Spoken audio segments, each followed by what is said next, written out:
Hey guys, Script Trooper here with another video. This one's about the Acolyte. So the Acolyte will feature Vestra Rwo's light whip in live action. Creator Leslie Headland seeks to honor what's come before. I gotta be honest with you, I'm not a fan of the light whip. I'm not a fan of all the different types of lightsabers. I thought the regular one, and then I thought Darth Maul was the exception with the double-bladed lightsaber. I thought, he had a double-bladed lightsaber because that kind of is indicative of the Sith, right? They're always looking for some advantage. I'm not even going to say I'm going to hate this before I see it, because I'd have to see it to know. I just don't like the idea of it. I think it's corny. I'm sorry, but a lightsaber whip to me is kind of corny. There's actually more to this than I thought as well, because I saw something on Twitter about this. Cast members and series creator Leslie Headland provided more details about the Acolyte. Fans of the High Republic era will be happy to hear that Vestra Rwo's kind of light whip will be making its debut in live action. Fans will also be happy to hear that Leslie Headland will be honoring much of what's come before and will pull from unexpected sources. Well, what sources? Kathleen Kennedy said there were no sources. Boy, that quote is just terrible, because they have been cherry picking the EU ever since. I don't know how to pronounce her name, Rwoa. I'm just going to say Ro. Ro is a fan favorite character in the High Republic books and comics. She became one of the youngest Jedi Knights for her time. She even has a unique lightsaber, a light whip. The later books in the High Republic only sold, at least physical copies, pretty low. Like, we're talking like 15,000 copies, which would be indicative probably of the digital copies as well. They would have probably not sold a whole pile of them either. How do they know she's a fan favorite? I mean, does anyone even know who this person is? There's like 30,000 people that even know this character exists. Rebecca Henderson will portray the character in the Acolyte, but this version is not the same as the one seen before. Henderson explains this is a much older individual, though her light whip will still be with her. I don't want to use the term badass, but Vestra is such a badass. She's a revered Jedi Master. The series is set about 100 years on from when we've seen her in other High Republic media, so she's certainly an elder who thinks she's seen it all. Her lightsaber's purple, and she was able to alter it as a 16-year-old to turn it into a light whip. That's another thing. There's just this massive trend of like teenage girl geniuses.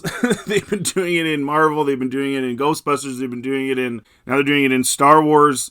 And I don't like the idea of teenagers just being, like, don't get me wrong, there's the odd exception, there's always the Wonder Kid or whatever, we've all heard about it, the Guinness Book of World Record breaking kid or whatever that's like a chess master at 15 or something like that. But I don't know, there just seems to be a lot of that.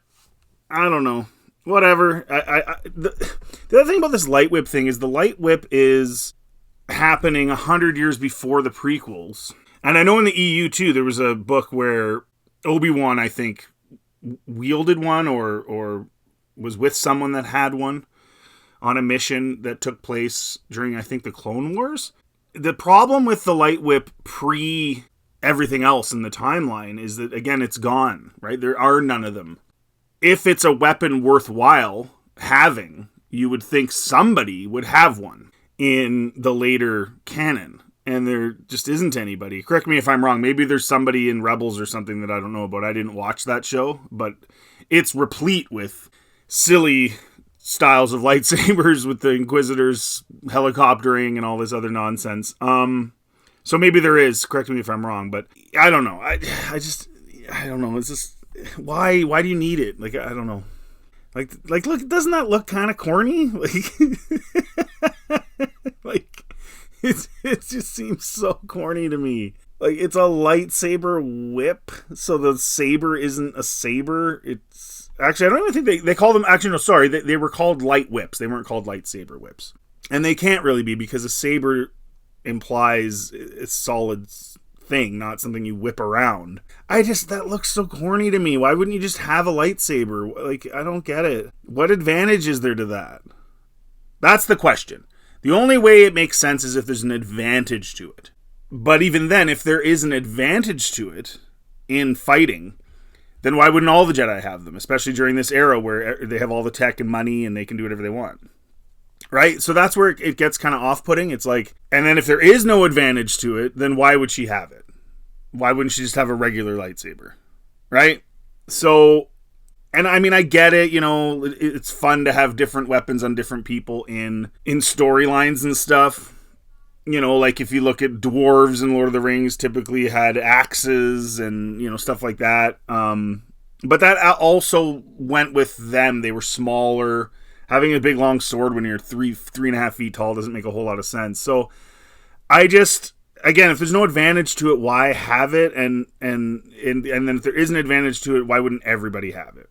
I'm just thinking from a logical perspective. Headland also had some information to share. She states that she looked to George Lucas in the original trilogy as inspiration for crafting the show, but she also states there are a lot of other references and nods to all parts of the Star Wars saga, including the expanded universe. Of course, they cherry-picked the expanded universe. Chris and I talked a lot about honoring George Lucas's camera moves. I would say the original trilogy became our touch point for how to craft the world, while the episode oneness of the show is a bit more thematic. It's a show packed with everything I wanted to explore. I wanted EU stuff in there, references to the original trilogy, the Phantom Menace, the Disney sequels. It's absolutely packed because you never know. You may not get the chance again. Okay, so basically she's going to throw everything at the wall because she may not get the chance again. So is the story more important than just having all this stuff in it to her, or is having all this stuff in it the most important thing? Now, I will say one thing, the positive of a quote like this is it seems at least as though they're going to have actual things going on in these episodes. They're not going to have, 80% filler like they have in every other show that Disney's put together so far. Every other live action show has been just filler episode after filler episode, and then they finally do something at the very end after all this filler. It's similar to Russian Doll, which was really about giving the audience information episode by episode, the spiral of storytelling. This is a much larger landscape, but it's similarly tackles the idea of your eyes can deceive you. You're going to think the show is one thing, but then it's going to gear shift into something else and then do it again and again. Maybe that means there'll be stuff going on. It won't be just filler and boredom. This isn't anything special. Most TV shows that are good do this. Things change each episode at the end or whatever. Again, I mean, maybe this is going to mean it won't just be boring. I mean, I'll give them that. If it's hopefully it's just not going to be boring. Because, man, Ahsoka was a slog. Kenobi was terribly slow and boring. Mandalorian was good at times, but it was pretty boring, a lot of it, and Season 3 was terrible. And so maybe that's what this means. The Acolyte premiering in June. Fans can expect more information to come out. Yeah. Anyways, okay. So what do you guys think? Do you guys like lightsaber whips? I don't. What do you think? Is it a little bit corny? I don't know. I guess I could see how somebody could like that, but I just think it's super cheese. And again, my point still stands. If there's an advantage to it, why don't they all use them? If there's not an advantage to it, then why is she using it? You guys let me know in the comment section what you think. Are you excited for the show? Do you think it's actually going to be telling stories here? Or is it just going to be a whole pile of stuff that she wants to throw in, as she said, with EU stuff and Disney sequels? Or is it actually going to be a coherent, good show? And does it look good? I don't know. Anyways, let me know in the comment section what you guys think of The Acolyte. And as usual, thanks for watching this video. If you do like this content, please like and subscribe. Always helps the channel. And have yourselves a really good day.